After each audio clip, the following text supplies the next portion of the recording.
Oliver Queen may very well have cracked the case of the freshwater killer wide open, but will any justice actually be served? Well, let's hop into the pages of Green Arrow issue number 24 and find out what happens next together, shall we? So then, as this issue begins, we are treated to our final flashback of the arc. This time, we see an adult Kenny visiting the grave of his mother. Today, he's brought her flowers, but not just any flowers, fairly thematic ones, lilies. If you know anything about flower theory, then you already know that lilies represents innocence and rebirth, and it only makes sense. Kenny's mother was the most innocent person he ever knew, and yet she was punished anyway, just because she lived too close to the Horton Chemical Company. Kenny admits that his mother, if she were alive, probably wouldn't agree with what he has planned to do, what him and the other survivors of freshwater have in store for the CEOs of Horton Chemical and all of their other accomplices. If she was alive, perhaps she would tell her son that two wrongs don't make a right, but in this situation, Kenny is just so lost without her guidance, he doesn't know what to do. But more specifically, he doesn't know how to make anyone actually listen to his pain, to understand what he and the other victims of Horton have been going through. Now, it's after that we end up jumping to the present, where Oliver Queen has decided to visit Kenny in prison. Understandably, at first, Kenny wants absolutely nothing to do with Oliver, considering his own sordid history with Horton. It's one of the guards who says, you know what, it's better than staying in your cell, you might as well hear him out. Ollie also ends up doing a pretty masterful job talking around actually being Green Arrow, saying that he's come to talk to Kenny today because he knows full well that he was on the freshwater killer's hit list. Ollie says that while he cannot condone Kenny and the freshwater community's actions, he fully understands what inspired them to do what they did. He understands that they wanted change long before they ever wanted blood, and he fears that in 2 weeks, this sad story and Horton's evil actions are simply going to disappear from the headlines and the collective subconscious. That is, of course, unless Ollie was willing to do something, and he was. While he admits that it won't bring back Kenny's mother or indeed any of the other people who got sick and died in the freshwater community, Ollie has gone out of his way to create a brand new ecological foundation in the name of Kenny's dead mother. What's their first order of business? Oh, only demolishing the old freshwater community and trying to rebuild something new, something better, and hopefully much more honest in its place. For a minute, Kenny is silent. He agrees, yeah, this won't change what happened to his mother, but for once, it's actually something. Someone is actually listening to him. Someone is acknowledging his pain, and someone is trying their hardest to seek real transformative justice, and I think there's something really amazing about this story, having Oliver Queen be the one to make all of this happen and not Green Arrow. Oh, but don't worry, we'll circle back to Green Arrow later on, don't worry.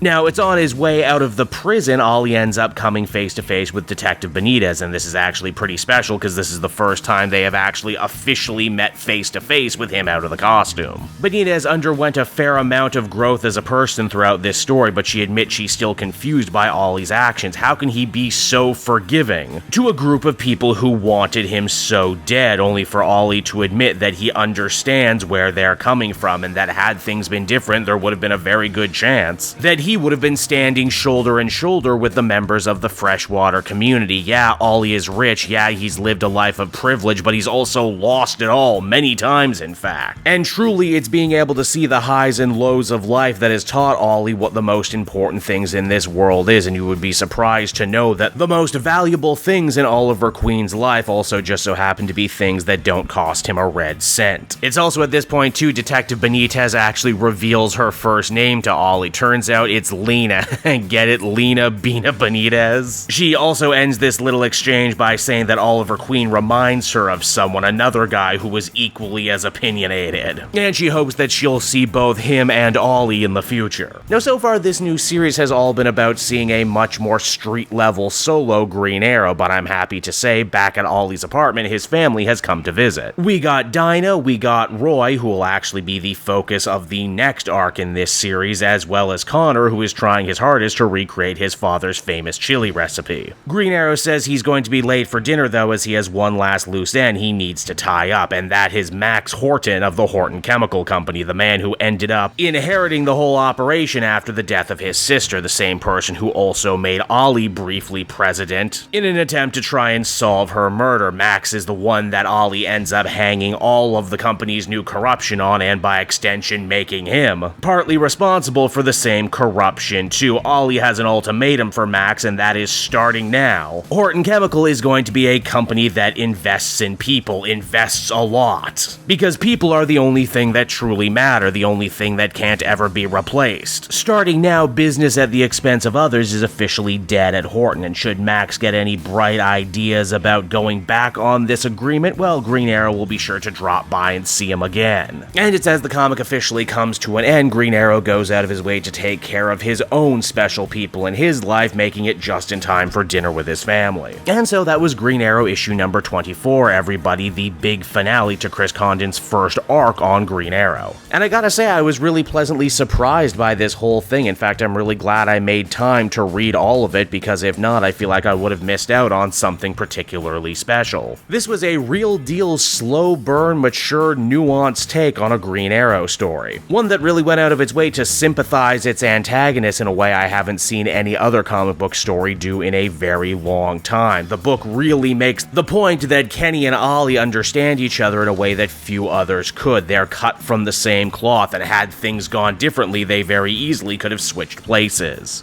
I think this story also does a great job highlighting how Green Arrow is different from other heroes, how he sees himself more wanting to attack the root causes of crime than just simply beating up criminals. He's not just about dealing out justice, he's also about trying to deal out restorative justice, justice that makes people feel whole again. And yeah, as the big final speech at the end does a perfect job summarizing what this story was really about, was people, the power of people. When they're all united around a singular cause, be it good or bad, but also how fragile they can be too. Also, I know I wasn't the only one thinking this, but I really did think there was going to be a moment here in this final issue where they would kind of let Ollie off the hook for all the stuff he did during his time at Horton, but no, the book really does say that Ollie's fingerprints are on Horton's crime, whether he meant it or not. He should have been paying closer attention, and now he needs to work that much harder to try and make it right. You don't often get as many stories anymore where the hero is so obviously imperfect, so human and fallible,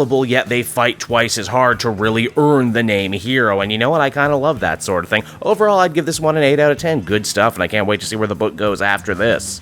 Hey there everyone, it's your old pal Cape Joel again, thanking you so much for watching to the end of the video. I hope you enjoyed it, and if you did, why not check out my Amazon link down in the description. Yes, that's right, the Cape Joel channel officially has its own Amazon storefront now. You can pick up a comic or anything else for that matter, and if you did, you'd really be helping me and the channel. So with that out of the way everyone, I will see you again next time. Bye-bye.